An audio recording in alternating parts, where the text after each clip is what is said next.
Friends, we're about to begin the service for Mrs. Zelda Seiden. I would ask any of you who have a cellular device to please turn it to the off position. Officiating our service today will be Cantor Howard Friedland.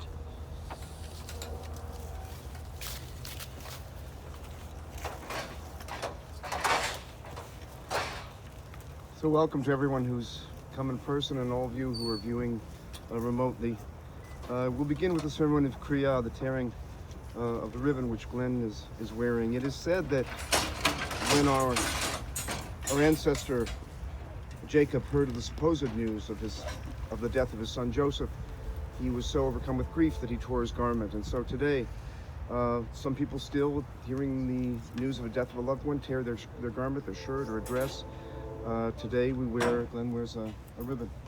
And it's a sign to everyone who comes in contact with you for the next 7 days of Shiva, or certainly the 30 days of Shloshim, and even following, if you choose to wear it, that there's a tear over your heart. And we hope in the days and the weeks and months to follow that tear heals.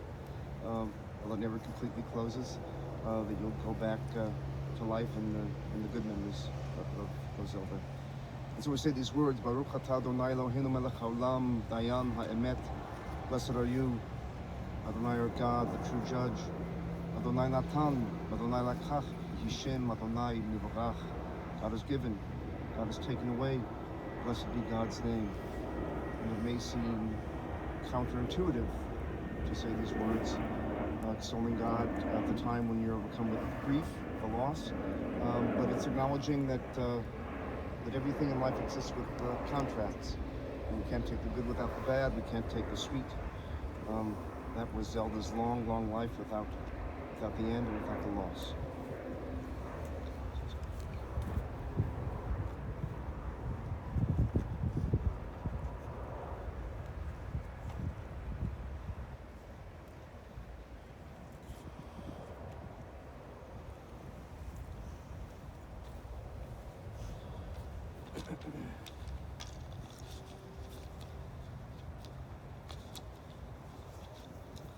And so we've come together as family and as community to express our sacred sorrow. We have come together to draw strength from one another and from the ultimate source of all strength. We have come together to affirm comfort and blessing in the face of deepest loss. And we've come together to bid farewell to Zelda Seiden. We share a common prayer that the source of healing sustain those of you who grieve. May those wounded with loss be blessed with love and compassion. We pray that the journey that lies ahead lead from darkness to light. As it is written, thus says the source of hope, I will respond to your yearning. When you call out to me in the night, I will answer. I will be with you even in the darkest of places. I will give you strength. I will nourish you, and you shall know protection beneath the shelter of my wings. And I express heartfelt condolences to the family and all those who are here, and relatives, of course, but also friends and people who are not related by blood. We knew someone for so long. They have a great effect upon us, and so my condolences go to everyone who knew Zelda. We pray for wholeness and compassion in the days to come, and let us say Amen. The 23rd Psalm. Mizmor LeDavid, Adonai ro'i lo echsar, binot dashe yarbitzeni, al mei menuchot yenachaleni.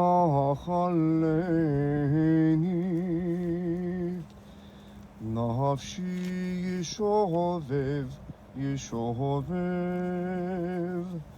Yancheni v'mag letzedek, Yancheni v'mag letzedek, leman shemo. Gam ki elech begetz al mavet, lo yira ki ata imadi.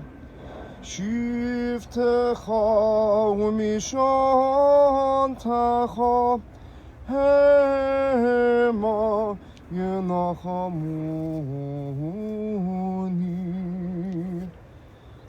ארוך לפניי שולחן נגד צורריי. נשענת לשמן ראשי כוסי רוויים. אך טוב וחסד ירדפוני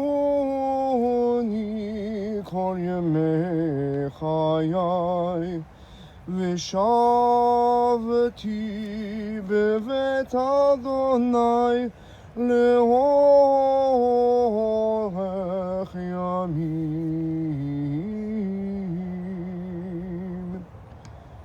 אדוני ראוי לא אחסר, אדוני ראוי לא אחסר. Let's read together the translation of the 23rd Psalm found in your packet. The Lord is my shepherd, I shall not want. He maketh me to lie down in green pastures. He leadeth me beside the still waters. He restoreth my soul. He leadeth me in the paths of righteousness for his name's sake. Yea, though I walk through the valley of the shadow of death, I will fear no evil, for thou art with me. Thy rod and thy staff, they comfort me. Thou preparest a table before me in the presence of mine enemies. Thou anointest my head with oil. My cup runneth over. Surely goodness and mercy shall follow me all the days of my life, and I will dwell in the house of the Lord forever. Psalm 121.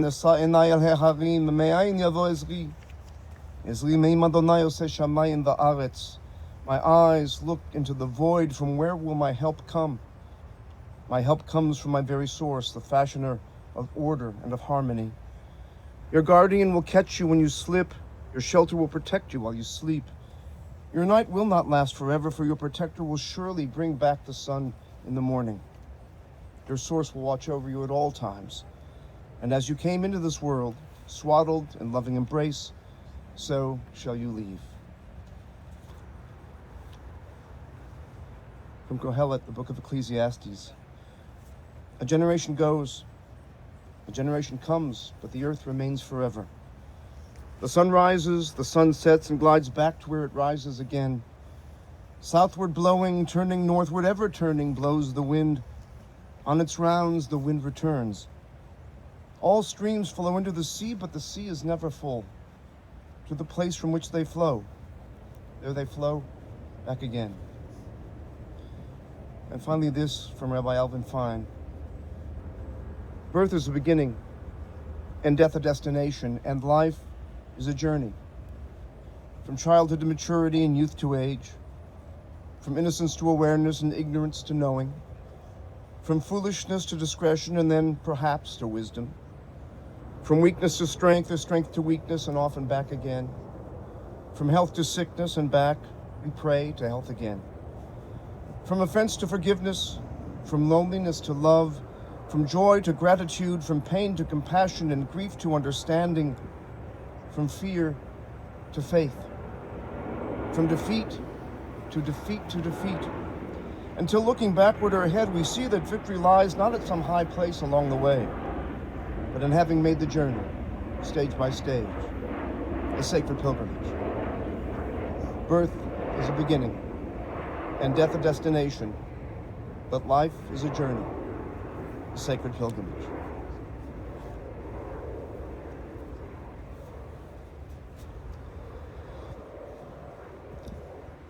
The Torah is the sacred book of the Jewish people, and it is some parts history and some parts myth, and some parts stories taken from other cultures.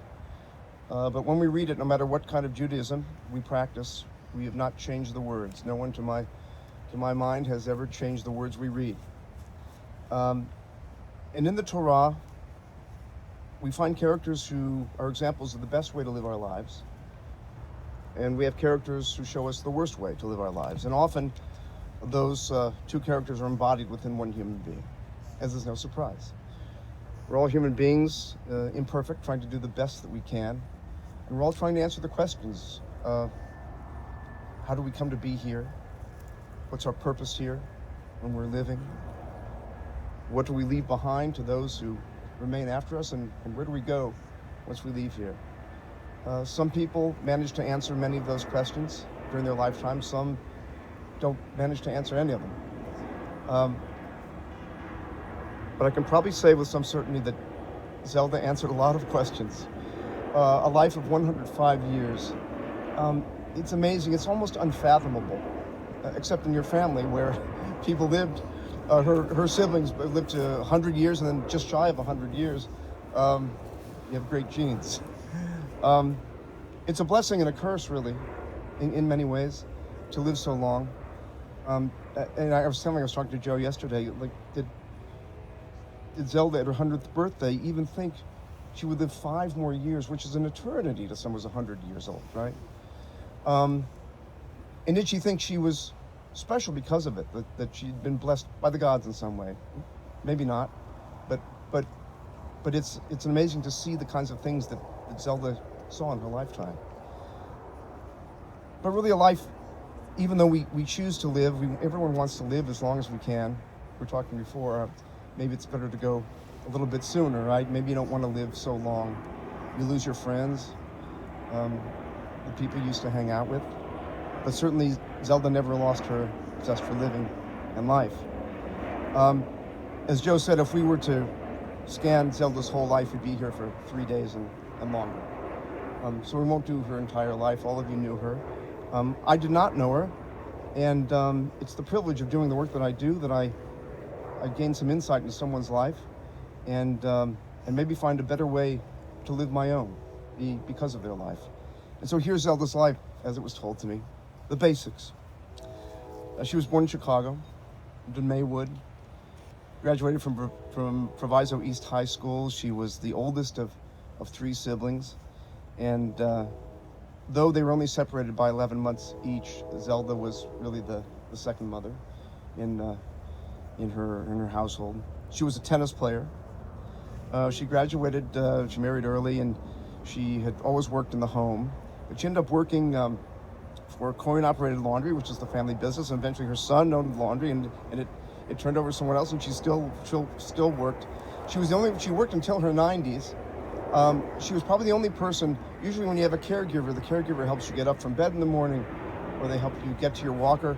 Her caregiver drove her to work every day so that she could work. And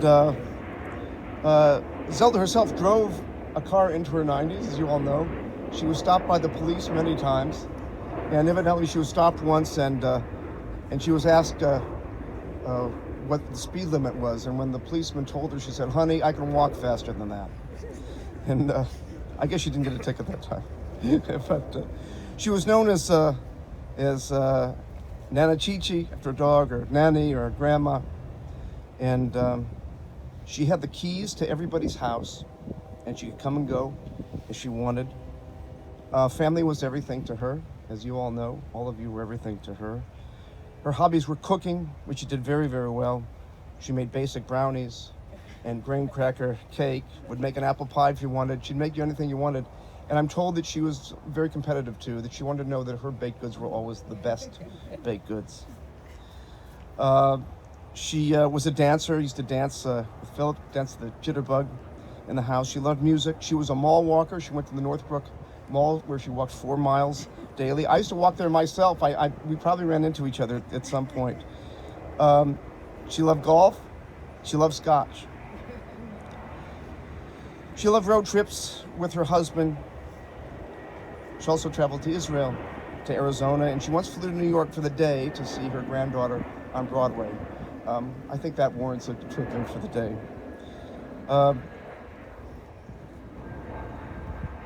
She was an involved member at Congregation Beth Shalom in Northbrook many, many years. I asked if she ever gave advice, either unsolicited or solicited, and she did not.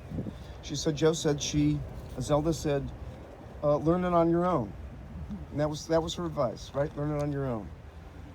And I guess really it's great advice, because we can't ever really put ourselves into anyone's shoes exactly. We need to do it ourselves and see how things turn out.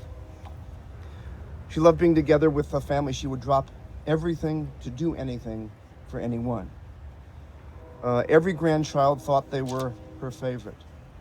True. She loved being alive, and she did not give up, even to the very end. So I think it's enough to come to honor someone, to come to honor Zelda today, and honor her memory. But better that we leave changed in some way. And I loved this particularly, that every grandchild thought they were her favorite. So whether you have children or grandchildren or not, that idea of being so present with someone and so focused on them at the time you're with them, to give them your time and your attention, is something everyone, all of us, can take away. And something that I've known is true. I don't always practice it, and I will try to practice it better after hearing about Zelda's life. Zichronah livracha. May her memory always be for a blessing. So rest in peace, Zelda. Rest in peace. I now ask you, if you're able, to please arise for the memorial prayer.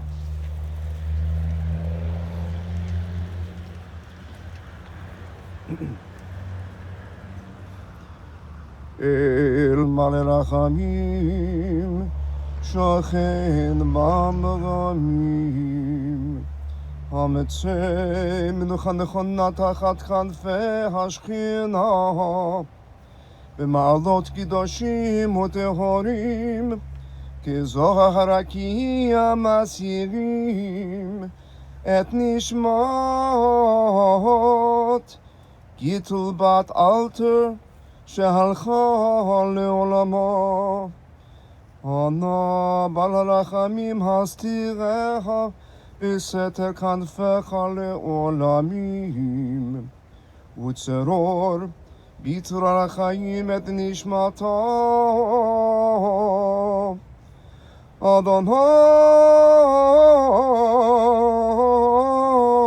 הוא נחלתו, ותנוח בשלום על משכבו, ונאמר אמן. God, filled with compassion, whose loving presence ever surrounds us, bring final rest to the soul of Zelda Seiden, who has returned to her source. May the memory of her life shine forth like the brilliance of the skies above, as it brightens our own lives even now. May you, who are the source of compassion, shelter her beneath the protection of your wings and bind her soul among the living, that she may rest in peace. And let us say, Amen. We now recite Kaddish Atom, the Mourner's Kaddish, found in your pamphlet. Yitgadal v'yitgadash shemei Rabba, ve'alma divrach yutei ve'emlich malchutei, v'chayechon u'vyomechon u'v'chayei dechol Beit Yisrael, ba'agala u'bizman kariv v'imru Amen.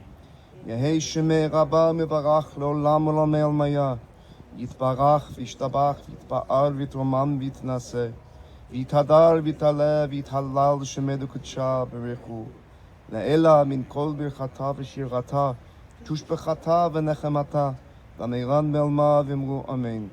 Yehei shlama rabba min shemaya, yechayim aleinu ve'al kol Yisrael v'imru Amen. Oseh shalom b'mromav, hu ya'aseh shalom aleinu ve'al kol Yisrael v'imru Amen. May the one who makes peace in the heavens make peace for us, and for all Israel, and for all who dwell on earth. And we say, Amen. Please be seated. We bury our loved ones with earth from Yerushalayim HaKodesh, the holy city of Jerusalem. Now,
So it is traditional for each person here who is so inclined to shovel 3 shovelfuls of earth into the grave. 3 is a number of intention. It says that you made no mistake in doing it, that you performed this act willingly, and it is the kindest act you can perform because, of course, it goes unrepaid by the recipient. So I'll ask the family in the front row to come forward first, and then anyone who wishes to participate after that can use either of the shovels. Please be careful around the grave.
May God console you with all who mourn in Zion and Jerusalem. And now we go forth in peace to life.